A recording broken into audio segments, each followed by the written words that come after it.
गांव के एक छोटे से घर में जन्मा राजेश एक साधारण आदमी था।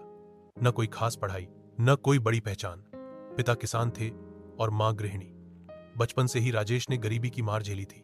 कभी नंगे पांव स्कूल जाना पड़ता तो कभी 2 वक्त की रोटी भी मुश्किल से मिलती, मगर उसकी आंखों में एक सपना था, अपने परिवार को बेहतर जिंदगी देना। राजेश पढ़ाई में सामान्य था, लेकिन मेहनती बहुत था। वह जानता था कि अगर हालात बदलने हैं तो कुछ अलग करना होगा। 12वीं के बाद वह शहर आ गया, नौकरी की तलाश में।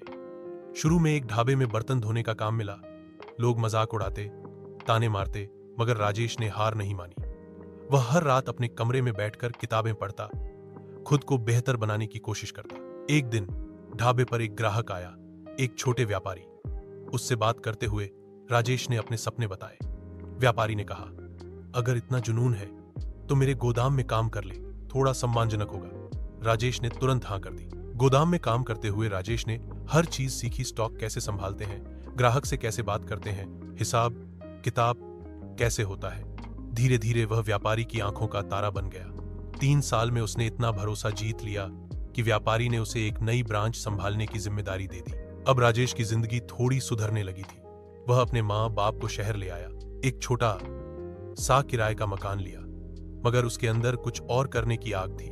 उसने पैसे बचाने शुरू किए और शाम को छोटे बच्चों को पढ़ाने लगा, ताकि खुद भी सीखे और दूसरों की भी मदद करे। एक दिन उसने सोचा, क्यों ना खुद का छोटा बिजनेस शुरू किया जाए, लेकिन पूंजी नहीं थी, अनुभव सीमित था और डर बहुत था। परिवार ने मना किया, दोस्तों ने कहा पागल हो गया है, मगर राजेश ने ठान लिया। उसने एक छोटी सी दुकान किराए पर ली और स्टेशनरी और किताबों का व्यापार शुरू किया। पहले महीने में घाटा हुआ, दूसरे में भी मुश्किलें आईं, लेकिन वह डटा रहा। ग्राहकों से मुस्कुराकर बात करता, बच्चों को मुफ्त में कॉपी देता ताकि ग्राहक बन सकें। धीरे धीरे उसका काम चल पड़ा। 5 साल बाद राजेश के पास 3 दुकानें थीं और 10 कर्मचारी।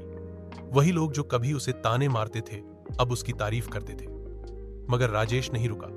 उसने एक कोचिंग सेंटर शुरू किया, जहां गरीब बच्चों को मुफ्त में पढ़ाया जाता था। आज राजेश न सिर्फ एक सफल व्यापारी है, बल्कि एक समाज सेवी भी है।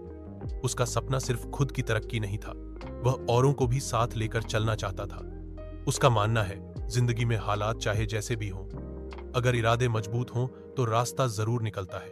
राजेश की कहानी हमें यह सिखाती है कि संघर्ष जीवन का हिस्सा है, लेकिन हार मानना विकल्प नहीं है। एक सामान्य आदमी भी असामान्य काम कर सकता है, बस उसमें धैर्य, मेहनत और आत्मविश्वास होना चाहिए। परिस्थिति चाहे कितनी भी कठिन हो, मेहनत और ईमानदारी कभी व्यर्थ नहीं जाती।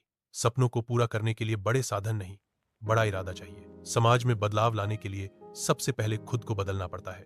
राजेश जैसे लोग हमें ये यकीन दिलाते हैं कि असली हीरो वही होते हैं जो बिना कैमरे की चमक के भी दुनिया में रोशनी लाते हैं।